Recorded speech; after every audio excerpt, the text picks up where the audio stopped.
All right, so we just fast forwarded through that update and we are booted up again. So I'm going to show you the software here real quick. We're going to sign in to our Qmatic.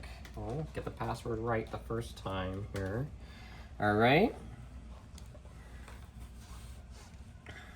It's going to load in real quick. Shouldn't take too long. Here we go. All right, let's close that.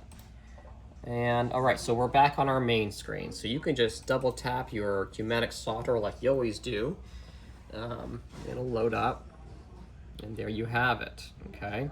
It'll have the usual message of moving your sew head to the corners, but you should have this button over here. This is a new feature, multiple select, and you also have this button down here, which is another new feature, but I'm sure there's other things. So those are just the things I saw this morning, but it's pretty handy. Does a bunch of automatic trimming for you, duplication across the quilt, and just moving them side to side differently if you want them that way. But it's all ready to go. That's all you need to do, so happy sewing.